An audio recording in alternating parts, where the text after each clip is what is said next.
Hey guys, what's up?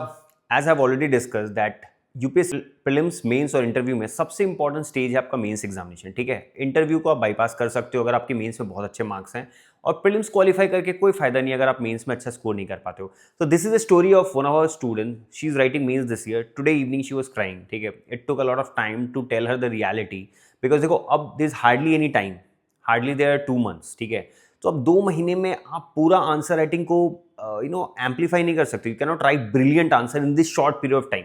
सो जो भी अब मेरे एंड से हो सकता है मैं गाइड कर रहा हूं, but the student those who are not writing mains this year, this is the right time. अगला 100 days is very very crucial for you, क्योंकि देखो उसके बाद फिर आप प्रीलिम्स के लिए लग जाओगे। Again the same loop, you qualify prelims, you are writing mains, you are not qualifying mains. So you have to come out of this circle. Time and again we see that mains लिखना ही एक and गोल नहीं है, इस exam को clear करना है। ठीक है, आंसर्स अगर आप लिख भी रहे हो तो please get it evaluated from some mentor, right? Your faculty, other team members are also there to help you out. तो किसी से चेक कराओ, चाहे हमसे कराओ, किसी भी मेंटर से चेक करा लो। ठीक है, बट मेक श्योर दैट आप चेक कराओ, क्योंकि आपके पर्सपेक्टिव से आपने वो आंसर सही लिखा है, बट अगर एक मेंटर चेक करता हो तो उसको 3 साढ़े 3 से ज्यादा लग रहा नहीं है आंसर। ठीक है, सो जब तक आप इवेल्युएट नहीं करवा पा रहे हो तो कोई पॉइंट नहीं है। पहला तो लिखना स्टार्ट करो। ठीक है, if you are not writing, make sure that you write answers. ठीक है, नहीं आंसर्स लिखोगे तो कोई इंप्रूवमेंट नहीं आएगा। It's always starting from the basics. ABCD लिखना आपने पहले स्टार्ट किया ना, eventually you are able to write much better. तो फंडामेंटल यही है that you start writing answer, get in touch of a mentor and उनसे इवैल्यूएट करवाओ, और उसके बाद उनकी फीडबैक पे काम करो। जैसे मैंने पहले भी बोला है, the purpose is to get 2.5, 3.5 and eventually go to 4.5, 5.5। ठीक है, एक बार में आपको डायरेक्टली 5, 5.5 नहीं मिलेगा। हाँ, कुछ आंसर्स आप ड्राफ्ट कर सकते हो, जैसे कि हम एथिक्स के बारे में डिस्कस कर रहे थे। एथिक्स में अगर आप 5 साल का PYQs भी सॉल्व कर लोगे ना, around 13 questions are there from the theory part, और around 6 questions are there from the case study. 6 into 2 120 marks का केस स्टडी आता है। ठीक है, सो अगर आप 5 साल के भी सॉल्व कर रहे हो क्वेश्चंस एथिक्स में, तो around 60 questions you will be writing. 60 questions को ही अच्छे से प्रिपेयर करके रिवाइज करोगे, you will score at least 125-30 marks. That's my guarantee. किसी ने भी क्लियर किया है आपके घर में, आपके फैमिली में, आपके नेबरहुड में, आप उनसे पूछ लेना। Ethics paper is that easy to score. हाँ, provided your fundamentals are right, you are able to understand what is the demand of the question and how do you write an answer. ठीक है, and again I'll repeat a point, अगर आपको लग रहा है आपके पास time है, make sure that you join 1-2 test series in this time। ये पैसा वापस आ जाएगा, बट ये टाइम नहीं आएगा। ठीक है, if you are giving this attempt of 2027, be very very specific what do you want to do in this time। ठीक है, जो अगले 100 days में या let's say 6 months में करोगे आप ना, तो वही आपको अगले साल फ्रूट्स देगा। ठीक है, तो यही एक सिंपल मैसेज है, and I don't want to see that frustrating face of my students the next year। ठीक है, so make sure that अभी से आप उस चीज को amplify करो and you make sure that you practice। देखो today is almost 21st of your June। ठीक है, अगले साल आपके 23rd को पेपर है, तो अब 1 महीना आपका चला गया। You have only 11 months for your next prelims। 3-4 महीने आप पहले प्रीलिम्स के लिए लग जाओगे। So the time is always very limited. ठीक है, अगर हमारे पास भी रहता ना 2, 3, 4, 5 साल में करेंगे तो अलग बात होता। ठीक है, but the time is give yourself this 1 year and try to make sure that you justify this 1 year completely. ठीक है, हाफ हार्टेड मत जाओ। Half hearted attempt will always result into a failure. ठीक है, 100% दो, पूरा जी जान लगाओ। मतलब कोई पॉइंट ही नहीं है हाफ हार्टेड एफर्ट करने का। ठीक है, सो या तो पूरा छोड़ दो या तो गो ऑल इन। ठीक है, so that you do amazing work. Again result हमारे हाथ में नहीं है, the best that we can do is try from our end. ठीक है, so this is the short message that I want to do. And हाँ, last session में हमने क्या किया था, लास्ट सेशन में वी स्टार्टेड एथिक्स। ठीक है, और एथिक्स में हमने देखा था the very first topic, ethics and human interface. आज हम PYQ डिस्कशन पे फोकस करेंगे। ठीक है, there are 2 question that I have taken from recent years and we will see what is the 2 questions। ठीक है, the very first question is from your year 2022, topic consequences of ethics। हमने देखा है कोई भी ethical action आप ले रहे हो, ठीक है, पहले तो ethics क्या है? ethics is a moral compass that help you guide in a certain direction when you are facing any ethical dilemma or cognitive dissonance। ठीक है, किस तरीके से आप एक कोई कॉल लेते हो, that is simply the definition of ethics। तो यहाँ क्वेश्चन क्या है? It is believed that adherence to ethics in human actions would ensure the smooth functioning of an organization। अब देखो यहाँ पे कुछ कीवर्ड्स हैं, मैं आपको बता रहा हूं।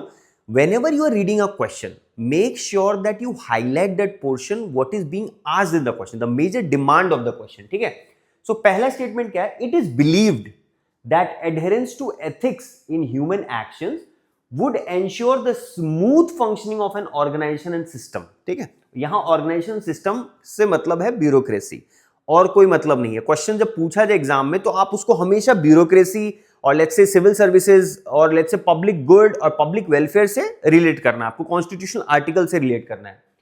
If so, what does ethics seeks to promote in human life? So this is the first part of the question. Let's say this is part A, ठीक है। Now let's look into the next part. How do ethical values, अब यहां पे ethical values पूछ रहे हैं, कौन कौन से ethical values आपके पास होने चाहिए in order to assist in the resolution of conflicts, because whenever you are working in an organization आपके conflicts होंगे। Suppose आप काम कर रहे हो, आप यू आर SDM, आपके DM के साथ कॉन्फ्लिक्ट हो सकता है, ठीक है। आप IPS हो, एक नॉर्मल आप अपने ज्वाइन किया, आपके IG DG के साथ भी कन्फ्रंटेशन हो सकता है, पीपल के साथ भी हो सकता है, जो आपके सबऑर्डिनेट्स हैं उनके साथ भी हो सकता है। How do you come out of that situation, और what are the values that you need to inculcate so that आप एक ऑर्गेनाइजेशन में बहुत आराम से काम कर रहे हो, ठीक है। In a very holistic way you are working in your organisation. Face by him in his day to day functioning, कौन से एथिकल वैल्यूज चाहिए जो रिजोल्यूशन ऑफ कॉन्फ्लिक्ट्स में काम करे, ठीक है। सो प्राइमरली इस क्वेश्चन से हमें क्या क्या समझ में आ रहा है, एक स्टेटमेंट दिया हुआ है, ठीक है। It is believe that adherence to ethics in human actions would ensure smooth functioning of an organizational system, ये एक स्टेटमेंट है। इस स्टेटमेंट के बेस पे आपको करना है what does ethics seeks to promote in human life, part A. Part B is how do ethical values assist in the resolution of conflicts, ठीक है, faced by him in day to day life. अब approach हम देखते हैं, सबसे पहले इसका approach क्या होगा। Approach has to be IBC formula, जो आपको बहुत बेसिक है, सभी यही बोलते हैं, इंट्रोडक्शन, बॉडी एंड कंक्लूजन। ये तीन तरीके से यहां पे भी हमें एथिक्स के आंसर्स भी इसी फॉर्मेट में लिखने होते हैं, ठीक है। कोई भी आंसर हम जब यूपीएससी में लिखते हैं, we have to make sure that we follow the IBC, introduction, body and conclusion. जो पहली बार कर रहे हैं आंसर राइटिंग, उनको थोड़ा ध्यान रखना है दैट 3 पार्ट में आंसर्स होते हैं। अब बॉडी में क्या होगा, जैसे आपको मैंने बोला ये पार्ट ए है, ये पार्ट बी है। सो बेसिकली 2 चीजें आपसे पूछ रहे हैं, तो बॉडी में आपके 2 पार्ट होंगे। I hope it is clear, ठीक है। बहुत बेसिक तरीके से बता रहा हूं मैं। पहला इंट्रोडक्शन क्या करना है, देखो, it is believe that adherence to ethics. अब एथिक्स के बारे में पूछा तो एथिक्स आप डिफाइन कर सकते हो थोड़ा सा, व्हाट इज एथिक्स, ठीक है। As invisible infrastructure. अब ये टेक्निकल जार्गन है, इसीलिए मैंने इसको हाईलाइट भी किया है, ठीक है। आप ये भी बोल सकते हो ethics is a moral compass. अब ये जो एक टर्म है ना, इनविजिबल इंफ्रास्ट्रक्चर, जब आप इसको डालोगे एग्जामिनर विल बी इंप्रेस्ड, ठीक है। थोड़ा टेक्निकल जार्गन्स आप ड्रॉप करोगे तो examiner will be much impressed by your communication skills, your articulation of how do you see things, ठीक है, वो भी मैटर करता है इस पेपर में। सो एथिक्स को डिफाइन करना है और उसको आपको रिलेट करना है क्योटिक इंटरेक्शन से, ठीक है। कैसे क्योटिक इंटरेक्शन में आपको एथिक्स हेल्प करेगा, बेसिक पर्पस इस क्वेश्चन का यही है इंट्रोडक्शन में। Into cooperative and efficient functioning of the system. देखो क्वेश्चन क्या है, ऑर्गेनाइजेशन एंड सिस्टम, हम सिस्टम का ही पार्ट होने जा रहे हैं। Whenever you join bureaucracy to become a part of the steel cage, ठीक है। अब उस सिस्टम में हम कैसे एफिशिएंटली काम कर पाते हैं, वही बेसिकली इस क्वेश्चन में पूछा जा रहा है आपसे, ठीक है। So based on the reference we need to mention how ethics help to promote smooth functioning of the system organisation. Also in the second part discuss the ethical values and how it help in resolving conflicts based on back by examples. आपको जो भी आप point दे रहे हो उसको आपको example से भी बैक करना है, ठीक है। And then eventually will have to conclude the answer which a very futuristic और एक बड़ा फ्लावरी लैंग्वेज से आपको कंक्लूड करना पड़ेगा, ठीक है। So that is what you have to do. So I hope the introduction is clear, I hope the approach part is clear. Question देखेंगे, क्वेश्चन से हमें कैसे इंटरप्रेट करना है वही हम अप्रोच, ये आपको लिखना नहीं है, ठीक है। This part you do not have to write in your answer for the people those who are writing their answers for the first time. ये आपको अप्रोच अपने माइंड में बनाना है। How are you going to address a question, what are the things that you need to know in order to address an answer, ठीक है। इसका काम within 1 minute, when you get the mains paper, within 1 minute you have to make a mental map. This is a mental map, ठीक है। ये mental map या mental framework आपके दिमाग में तुरंत आना चाहिए जब भी आप क्वेश्चन देखोगे। सो this is a very very important step, ठीक है। ये आपके दिमाग में क्लैरिटी हो जानी चाहिए, this is the thing that we are going to write. इसका रीजन क्या है, सिंपल रीजन इसका ये है that in mains you are given a very limited space. ऐसा नहीं है ना जैसे ग्रेजुएशन में होता है, you take pages after pages. In the mains examination you will be given a booklet, question cum answer booklet बोलते हैं उसको, ठीक है। क्वेश्चंस भी उसमें रहेंगे, आंसर्स के स्पेसेस भी उसमें रहेंगे। So any theory question which is asked in your mains examination will have 10 marks, अभी तक जो पैटर्न है, एंड 150 वर्ड्स में आपको लिखना पड़ता है, ठीक है। और इसमें मिलेंगे आपको 2 पेजेस, लाइक यूल हैव एक शीट के 2 साइड्स रहते हैं आपके, ठीक है, आंसर लिखने के लिए। So that is what you will get, and within 7 to 8 minutes it will have to be answered. तो ये आपको क्लैरिटी होना चाहिए that what are the things that you have to know when you are writing an answer. The next thing is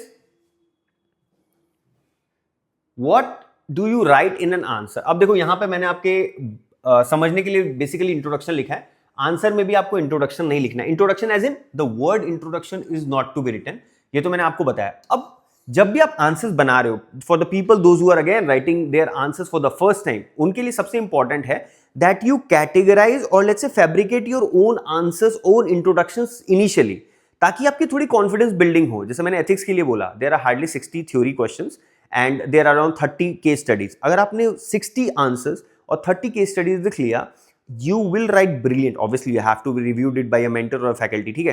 तो जब उन्होंने review कर लिया और आपको फीडबैक दे दिया, आपने इंप्रूव कर लिया अपने आंसर्स को, दैट इज एनफ। 125, 130, 135 कहीं नहीं है। This year AR Raja has scored 138 in his ethics paper, ठीक है। उनके आंसर शीट ऑनलाइन अवेलेबल हैं। Make sure that you go, और आपको भी लगेगा कुछ ऐसा यूटोपियन नहीं लिखा है, बहुत जनरल आंसर्स हैं, obviously backed by examples, backed by facts, presentation is good, the articulation is good, technical definitions clear हैं, फिलोसोफर्स को कोट किया गया है। तो मेहनत लगता है बट वेरी सिंपल आंसर्स, इतना भी डिफिकल्ट नहीं है as we compare it to other 3 GS subject, specifically GS 2 and 3, ठीक है। सो टाइप 1 एक है, टाइप 2 दूसरा है। There are 2 types of introduction that has been provided in this answer.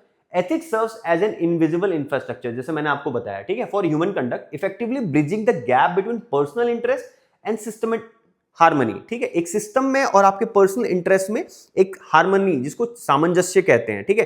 तो एक बैलेंस बना के चलने का कैसे आप चलोगे, जिसको मध्यम मार्ग है, एरिस्टोटल का गोल्डन मीन भी बोलते हैं, ठीक है। How do you balance both the personal and the organisation goals, उसको है बोलते हैं। In a world driven by competing interest, now अब हमने बात देखा है, question is asking you to mention about organisation. अब ऑर्गेनाइजेशन में कॉम्पिटिंग गोल्स तो होंगे, because see you are a subordinate और let's say you are a senior, और आपके कोई सबऑर्डिनेट हैं, आप उनको हेल्प करना चाह रहे हो, तो उनका गोल कुछ होगा, आपका गोल कुछ होगा, ठीक है। The way you see things is different, the way your junior see things is very different, ठीक है। For example you believe in very radical idea, sir ऐसा कर सकते हैं, ऐसा कर सकते हैं, but a senior is very prudent, he or she has already seen what has to be done in real life scenario, तो वो आपको गाइड कर सकते हैं, कॉम्पिटिंग वैल्यूज है वहां पे, ठीक है। तो ethics acts as an ultimate shock absorber. अब ये टेक्निकल देखो, यहां पे मैंने हाईलाइट किया, यहां पे मैंने हाईलाइट किया, सो इन टर्म्स को आपको यूज करना है। डे टू डे लाइफ में हम शॉक एब्जॉर्बर का यूज करते हैं, तो जब भी कॉन्फ्लिक्ट होगा ना, एथिक्स कम्स इनटू प्लेस। अब यहां पे एथिक्स आएगा, कहीं इमोशनल इंटेलिजेंस आएगा, तो आप इमोशनल इंटेलिजेंस का वर्ड यूज कर सकते हो। Emotional intelligence acts as a shock absorber, ठीक है। तो I am telling you how do you go about thinking about an answer rather than the answer itself, ठीक है। How do you frame an answer, how do you articulate an answer, ये चीजें आपको बताई जा रही है rather than the answer itself, ठीक है। So look for the things that is required in order to write a very beautiful ethics answer, ठीक है। Preventing systemic collapse, aligning individual ambitions with collective good. Now this is a type of introduction, and if you write an introduction, अगर 5.5 आपको पूरे answer में मिल रहा है, 5, 5.5 अगर 10 marker answer है, 5 is the highest that you get, generally 5, 5.5 also, or let's say 6 also at times if the answer is exceptionally brilliant, then you might get 6 also. So इस introduction में आपको 1 मार्क आराम से मिल जाएगा, 1.5 आपको आराम से मिल जाएगा, ठीक है। If an introduction is poor, it will drop down to half marks, ठीक है। तो इस तरीका से आपको इंट्रोडक्शन में भी मार्क मिलता है। दूसरा इंट्रोडक्शन देखते हैं। It is an internal moral compass, जो मैंने आपको पहले बोला था, सिंपल एथिक्स का डेफिनेशन है, that ensure smooth functioning even when no one is watching. बहुत सिंपल डेफिनेशन, अगर ये नहीं भी लिखते हो, ये भी इतना ही आपको मार्क फेच करेगा। By regulating human behaviour, ethics seeks to elevate human life towards a higher moral compass, simultaneously providing the practical valuable tools required to navigate the inevitable frictions. What are the inevitable frictions? जो हमने बात किया, between the senior and the junior, between the various values that you have, internal भी हो सकता है, external भी हो सकता है, so there can be both conflicting situations in day to day functioning, ठीक है। अब ये दोनों introduction, I personally feel that this introduction is better, लेकिन आपको जो भी अच्छा लगता है, you can have a call on that, ठीक है। The next is your body. अब इंट्रोडक्शन तो हमने कर लिया. Now what about the body? Body part is very important because the main answers that you are writing, the main demand of the question is being addressed in the body. तो body में question क्या पूछा था? Ethics seeks, what ethics seeks to promote in human life. अब आप ऐसा एक subheading, let's से I will do it again for you. आप ऐसा एक सब हेडिंग बना सकते हो and you can actually highlight it like this. ठीक है, अब यहां मैंने पेन आपको रेड पेन से किया है. You can use your blue और ब्लैक पेन. ठीक है, तो कोई भी एक ब्लू या ब्लैक पेन आप यूज कर सकते हो और इसको ऐसे हाईलाइट कर सकते हो box. If you see a lot of topper copies they also tend to do like this. ठीक है, ये आप कर सकते हो. Now how do you break an answer? अब आपको पूछा गया what does ethics seeks to promote in life, लेकिन कहां पे लिखना है? With respect to organisation, with respect to your systemic जो भी आप काम कर रहे हो. ठीक है, सो इंडिविजुअल लेवल सबसे पहले खुद को क्या देगा? Whenever you follow ethics it gives you inner peace, it gives you peace of mind. Aristotle कहते हैं eudaimonia. What is eudaimonia? It gives you a higher level of consciousness और level of happiness. ठीक है, so eudaimonia is given by Aristotle. आप यहां पे लिख सकते हो बिकॉज जस्ट टर्म अगर मेंशन कर दोगे ना तो examiner will be impress. Now eudaimonia is a technical jargon, एक वर्ड है. और एथिक्स पेपर जब आप लिख रहे हो ना तो there are certain terms that you can use. ठीक है, मोरल कॉम्पास, मध्यम मार्ग, बुद्धा, यूडाइमोनिया, इमैनुअल कैंट का डिओन्टोलॉजी. ठीक है, टेलियोलॉजिकल अप्रोच, इस तरीके से कुछ टर्म्स लिख सकते हो. बहुत ज्यादा नहीं, एग्जामिनर को पता होता है तो थोड़ा सा टर्म आप मेंशन करके ब्रैकेट में लिख सकते हो. It shows that you know about these things. आप इलेबोरेट नहीं भी करोगे तो चलेगा. ठीक है, यूडाइमोनिया को यहाँ एक्सप्लेन नहीं करना है, एग्जामिनर को बाय डिफॉल्ट पता है क्या है. ठीक है, inner peace, peace of mind and helps in resolving cognitive dissonance. अब कॉग्निटिव डिसोनेंस भी आपको एक्सप्लेन नहीं करना है. कॉग्निटिव डिसोनेंस आपने लिख दिया तो एग्जामिनर को पता है what is the meaning of cognitive dissonance. For your clarity I am telling you, cognitive dissonance is that मैं सोच कुछ रहा हूं, मुझे करना कुछ चाहिए, मैं कर कुछ रहा हूं. For example as an aspirant you feel like मुझे दिन में 10-12 घंटे पढ़ने हैं. ठीक है, but the moment you get up in the morning you start scrolling and by the end of the day you finish the few series and you didn't study. ठीक है, करना था आपको पढ़ाई बट आप कर गए डूम स्क्रोलिंग और let's say watching a few series, तो उसमें टाइम वेस्ट हो गया. That is the classical case of cognitive dissonance. ठीक है, there are certain doctors who say that drinking is bad, smoking is bad, but ultimately they end up doing that. So that is the example of cognitive dissonance. ठीक है, which can help to live a life with a clear conscience. अगर cognitive dissonance नहीं होगा तो आप better feel करोगे. Second is organisation, systemic level पे. पहला हमने देख लिया, देखो ब्रेक कैसे कर रहे हैं. पहले इंडिविजुअल लेवल पे ब्रेक किया है, दूसरा है ऑर्गेनाइजेशन लेवल पे, सिस्टमिक लेवल पे. Enhances social capital and trust. See, trust is very important. आप कुछ भी कर रहे हो, for example if I am letting you know about a certain thing, if you do not trust me there is no point in having any exercise. ठीक है, तो अगर ट्रस्ट नहीं है ना तो आप एक ऑर्गेनाइजेशन में काम नहीं कर पाओगे, क्योंकि people will not trust you for your work and people will not trust that whether you will deliver on deadlines or not. ठीक है, तो trust is very important. Social capital is very important, which is the invisible currency of all human relationship. अब ये technical jargon है. ठीक है, technical jargon की बहुत फ्लावरी लैंग्वेज है. Social capital and trust is the invisible currency of all human relationship. अब आप जब ये लिख रहे हो ना, यहां पे आप कुछ भी लिख सकते हो, यहां पे सोसाइटी डाल सकते हो. For example social capital and trust is very important for a bureaucrat because it is the invisible currency of bureaucracy.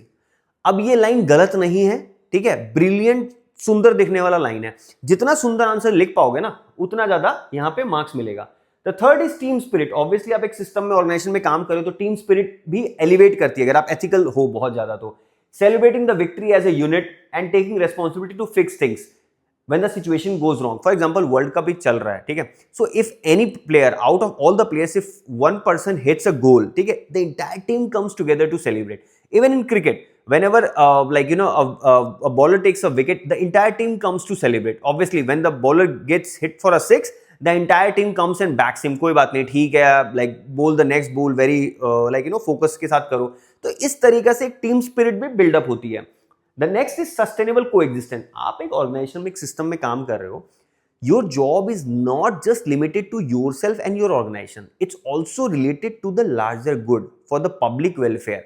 ठीक है, whether you are providing a service, whether you are providing a good, it has to benefit the whole society as a whole. ठीक है, तो sustainable coexistence also is important for your ecological goals. आप कोई भी काम ऐसा मत करो जो इकोलॉजी और एनवायरमेंट को भी इंपैक्ट करे. ठीक है, so that is also very important where humanity lives and within its ecological and social limits. So I hope how do you break an answer. ठीक है, फर्स्ट पार्ट का आंसर हमने कैसे ब्रेक किया इन वेरियस पार्ट्स. आप इसमें 2-3 point और लिख सकते हो, but I think for a 10 marker 4 points are good enough. And it shows that what is the meaning. आपने बहुत चीजें ड्रॉप कर दी हैं, तो यहां पे भी आपको, जैसे आपको इंट्रोडक्शन में 1.5 मिला है, तो यहां पे भी आपको 2 मिल सकता है, ठीक है। So we have reach 2.5 in the introduction, तो 3.5 हम पहुंच चुके हैं, ठीक है। Now let's look into the next part of the question. The next part of the question was asking for what are the various ethical values which is required in order to resolve the various conflicts when you are working in an organization। अब देखो यहां पे ethical values के बारे में लिखना है, जो हमने पहले भी पढ़ा है।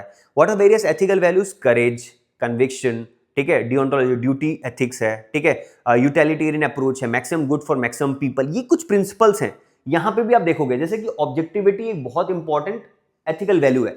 What is objectivity? ऑब्जेक्टिविटी मतलब कोई भी डिसीजन आप अगर लेते हो तो उसको रैशनली होना चाहिए बेस्ड, उसको फैक्ट्स के ऊपर जज करना है। आपको ऐसा नहीं होना चाहिए दैट आप इमोशनल होके कोई एक कॉल ले रहे हो। फॉर एग्जांपल यहां पे आईसीआईसीआई जो चेयरमैन थी Chanda Kochhar, she lacked objectivity और वो कॉन्फ्लिक्ट ऑफ इंटरेस्ट में फंस गई थी, ठीक है।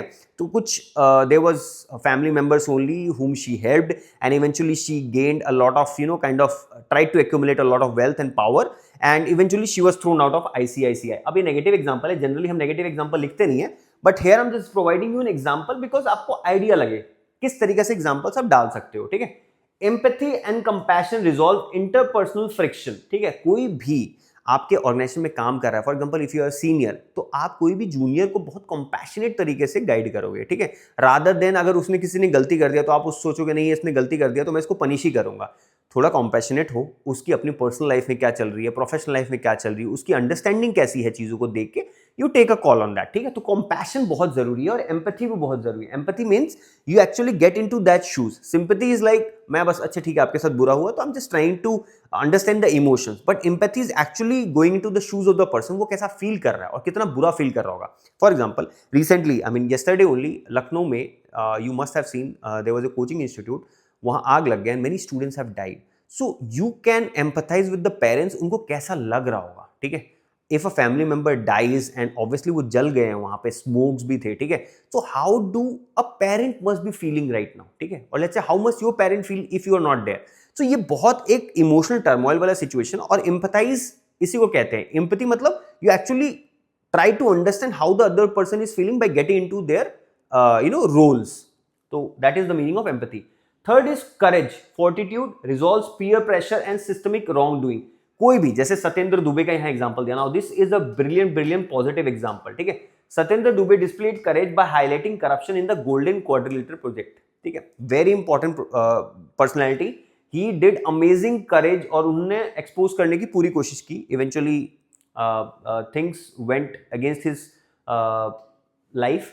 Integrity resolves the temptation of short term gains, prioritise long term brand reputation over a short term bonus. For example आपके ऑर्गेनाइजेशन में कुछ कह रहे हैं मार्केटिंग या सेल्स में आप कुछ भी प्रॉमिस कर दो which you are not able to deliver, so that is about a short gimmick, ठीक है। Rather than building a brand, आप कुछ अच्छी चीज अचीव करने की कोशिश करो rather than just trying to get in a very short period of time.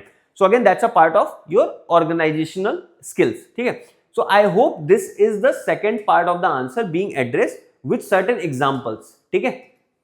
तो आप इसको प्रायोरिटाइज करना है, आपको एग्जांपल्स भी लिखने हैं हर पॉइंट में। This is how you right the next part of the answer. Now let's look into the conclusion part. अब कोई भी आंसर अगर आपने इंट्रोडक्शन दिया, बॉडी दिया है, कंक्लूजन भी बहुत बहुत इंपॉर्टेंट हो जाता है। Why is conclusion important? Because after conclusion the examiner will give you marks, ठीक है। आपने कंक्लूड करना है आंसर्स, और यहां पे एक आपको एक टेम्पलेट दिया हुआ है। कंक्लूजन एज सच यहां वर्ड नहीं लिखना है, but conclusion the paragraph has to be written. अब यहां कंक्लूजन और इंट्रोडक्शन, एक बात मैं और बोलूंगा, has to be written in paragraph format, the body will be in point format. ये एक स्टैंडर्ड पैटर्न है, you can follow for all your GS answers, ठीक है। No harm in that, even your optional answers you can follow. Introduction conclusion has to be in paragraph format and your body can be written in your point format. तो conclusion कैसे लिखेंगे? Thus we see that ethics is knowing the difference between what you have a right to do and what is right to do, ठीक है। Ethics is knowing the difference between what you have a right, क्या आप कर सकते हो और क्या करना चाहिए, ठीक है। This is the difference between ethics. Again, this is the definition of ethics. You can use in some of your introductions also. कहीं भी यूज कर सकते हो। बस यहां पे लगा दिया 10, तो हमें कंक्लूडिंग पार्ट का एक पार्ट हो गया। Otherwise this same line you can use in your introduction as well. While rules dictate the boundaries of an organization, ethical values are the daily navigation tools that help individuals steer through the gray areas. What are gray areas? Gray areas are the unclarified areas, और let's say जिसके ऊपर rules नहीं बने हुए हैं. तो इस situation में आपको ethics will take you forward. So this is the main important role of ethics, and in conclusion also you can get 1 to 1.5 marks. So eventually when you see answer में body में 2 part थे, 2 आपको दोनों में मिल जाएगा, तो got 4, and इसमें 1.5 marks और उसमें भी 1.5 मार्क्स, तो यू विल रीच अराउंड 6. ठीक है, तो इस तरीके से आप पहुंच सकते हो. परम्यूटेशन कॉम्बिनेशन अपना लगा सकते हो. Around 6 out of 10 will be a brilliant answer for ethics. ठीक है, I hope you got an idea about this question. Let's look into the next question. जो हमने अभी देखा है वो 2022 का क्वेश्चन था. The next question is from year 2024. This is a more recent question. ठीक है, पहला हमने देखा तो कॉन्सिक्वेंसेज ऑफ एथिक्स, यहां है डिटर्मिनेंट्स ऑफ एथिक्स. ठीक है, जो हमने लास्ट क्लास में देखा है. The concept of just and unjust is contextual. Just और let's say justice as such एक डायनेमिक कॉन्सेप्ट है. It's not static as such. ठीक है, स्टैटिक क्यों नहीं है? बिकॉज मोरल्स, सोसाइटी के ethics over a period of time change होते हैं. जैसे कि सती सिस्टम, राजा राम मोहन रॉय के टाइम में सती सिस्टम था, तो Raja Ram Mohan Roy protested against it. तो ही thought that it is not ethical. ठीक है, because if husband has died the wife doesn't have to die. ठीक है, over a period of time there are laws also, हम examples में भी देखेंगे, multiple laws have been replaced. अभी भी the role of a parliament is to make a new law. ठीक है, आईपीसी था, आईपीसी को हटा के बीएनएसएस आया है, जो नया पीनल कोड्स है. ठीक है, so over a period of time your rules also change, and that is what is important here to note. So the concept of just and unjust is contextual. What was just a year back may turn out to be unjust in today's context. ठीक है, changing context should be constantly under scrutiny to prevent miscarriage of justice. ठीक है, जो पहले सही था आज वो गलत हो सकता है. ठीक है, तो इसको miscarriage of justice से प्रोटेक्ट करना है. Examine the above statement with suitable examples. Now this is the question which you have to place some examples also. Categorically लिखा हुआ है, क्वेश्चन में एग्जांपल्स देना है. अगर क्वेश्चन में नहीं भी दिया है, still you have to write examples, because the examples will make sure to the examiner that आपको ये चीजें पता है. ठीक है, इंट्रोडक्शन क्या करना है? Define justice in brief. What is justice? And it needs to be dynamic in nature. ठीक है, body illustrate the shifting paradigms of justice across various dimension, social, political, environmental, gender, economic and administrative. जैसे हम बोलते हैं basically आपका जैसे कि PESTEL method है, political, social, technological, environmental, legal. ठीक है, तो इस तरीके से बहुत सारे डायमेंशंस है जहां पे आपको बॉडी में लिखने होते हैं आंसर्स के. ठीक है, so that you get a very good impression on the examiner that ये एक एस्पिरेंट है जो मल्टी डायमेंशनल एस्पेक्ट से अपने आंसर्स को सोच सकता है. ठीक है, the job of a bureaucrat is a very generalistic. आपको कोई भी डिपार्टमेंट में डाल सकते हैं, आपको अपने एग्जामिनर को बस ये बताना है दैट आपके पास एप्टीट्यूड है to be in civil services. That is the only message that you have to give to the examiner. पूरे एग्जाम का यही निचोड़ है, पूरे एग्जाम का यही पर्पस है, that you have to tell that given a role you will be able to do the best work possible. यही आपको बताना है, and with these answers it will be reflected. Because यहां पे क्वेश्चंस बहुत वेग होंगे, मतलब बहुत डिस्क्रिप्टिव होंगे, बहुत ब्रॉड होंगे, and how do you confine with in that space a beautiful answer that will ensure that आप वहां पे भी जाके जो आपको रिसोर्सेज दी गए हैं वो आपको जस्टिफाई कर पाओगे. ठीक है, सो इंट्रोडक्शन में आपको जस्टिस के बारे में बताना है, बॉडी में आपको बहुत सारे पैराडिम के बारे में बताना है, बहुत सारे डायमेंशंस के बारे में आंसर्स लिखना है, using real life Supreme Court judgment आपको कोट करना है, कंटेम्प्रेरी इवेंट्स अगर कुछ हुए वो भी आप कोट कर सकते हो. Conclude with the concept of transformative constitutionalism. ठीक है, as the ultimate tool to continuously scrutinize context and ensure justice remains relevant. Now let's look into the introduction. Introduction में है, यहां पे 2 टाइप के इंट्रोडक्शन है. Justice is not a static monolith.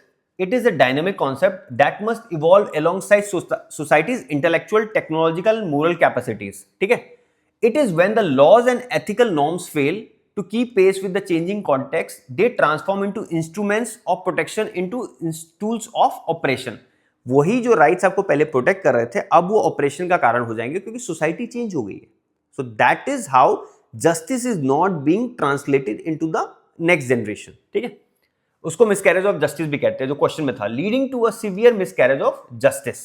So this is a type 1 introduction. Type 2 में देख सकते हो, the concept of justice is inherently dynamic where while core ethical values like truth and non-violence remains absolute, the application of justice, what is considered just or unjust in society, evolves with time, technology and collective moral awakening. अब देखो दोनों by and large similar है, the language is a bit different. ठीक है, तो hardly there is any difference. You can pick either of the two. Now let's look into the body part of the answer.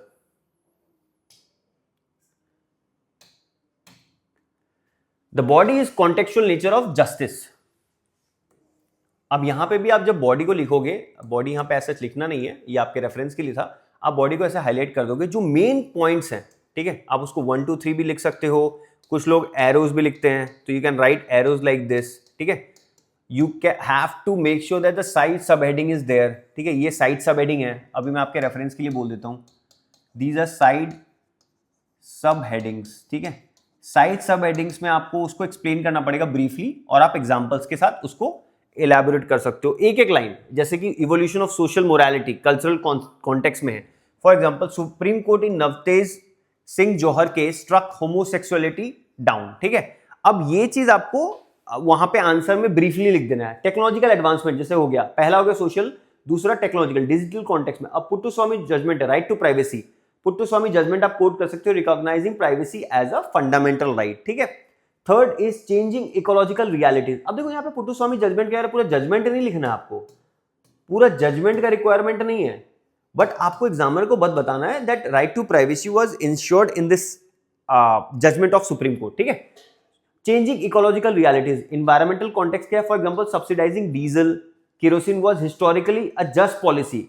Government farmers को और जो diesel और let's से diesel और जो फार्मर से केरोसिन वगैरह यूज करते थे, तो उस टाइम वो सब्सिडाइज कर रहे थे because that was a requirement of the past. But आज के डेट में हम बात करें इन्वायरमेंट, हमें पता है डीजल और kerosene are not very efficient fuels. ठीक है, even for that matter petrol is also not there. तो हम ईवी की तरफ ट्रांजिशन ले रहे हैं. जो अब हम ईवी की तरफ ट्रांजिशन ले रहे हैं, we are making sure that we talk about right to clean air, right to clean environment, article 21. ठीक है, तो इस तरीके से कुछ पॉइंट्स लिख सकते हो. जेंडर इक्वालिटी के ऊपर पैट्रियार्कल माइंडसेट है, उसको चेंज कर दिया है, जैसे कि adultery law has been struck down by Supreme Court in Joseph Shine case. अब यहां पे ये ब्रैकेट में लिखा हुआ है, whether you are able to write it और नॉट. आइडियली आपको पता होना चाहिए, if you read polity you will be able to get these examples. But अगर नहीं भी पता है ना, तो आप थोड़ा बहुत हिंट दे सकते हो. For example, adultery law was a past thing, now it has been struck down by the Supreme court.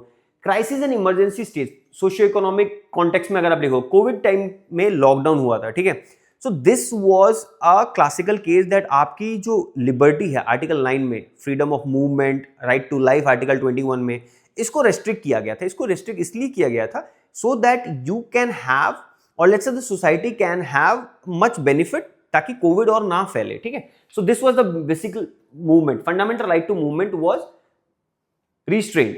The next is administrative and policy shift, governance context में. For example, EWS कोटा, पहले EWS Kota नहीं था, but आज के date में है, because आपका dynamics change हो गया है. जो सोशल क्लाइमेट है, जो इकोनॉमिक क्लाइमेट है, वो चेंज हो गया. Reservation was historically contextualised through lens of social and educational backwardness, but with the rise of changing economic realities EWS has been introduced. तो इस तरीके से देखो आप, if you see there has been 6 points. ठीक है, this is the core body and it will fetch you a very very good answer, very good marks. Reason is because everything has been backed by example, हर जगह example है. ठीक है, तो ये examiner जब इस आंसर को देखेगा, he or she will be very impressed with your efforts. ठीक है, so I hope you get an idea about how do you go about a body of this answer. Now यहाँ conclusion में भी there are 2 aspects how you can conclude the answer. Type 1, law must be stable but it must not stand still. Introduction और conclusion में थोड़ा बहुत jargons use कर सकते हो, but if you actually ask में, इंट्रोडक्शन को बहुत सिंपल रख सकते हो, कंक्लूजन को थोड़ा फ्लावरी लैंग्वेज यूज कर सकते हो, जैसे कि यहां पे लिखा हुआ है. ठीक है, law must be stable but it must not stand still. दस true justice is not about blindly following the text of yesterday. It is about relentlessly applying the spirit of constitutional morality. ठीक है, now this constitutional morality के ऊपर UPSC में, GS में भी, even in your ethics answer there are many questions asked on this concept, to the realities of today. दूसरा, thus as society evolve, the yardstick of justice must evolve with it, sticking rigidly to outdated morals or archaic laws out of false sense of traditional guarantees a miscarriage of justice. ठीक है, transformative constitutionalism is the thing. जैसे यहाँ पे constitutional morality लिखे हो, यहाँ पे transformative constitutionalism होना चाहिए.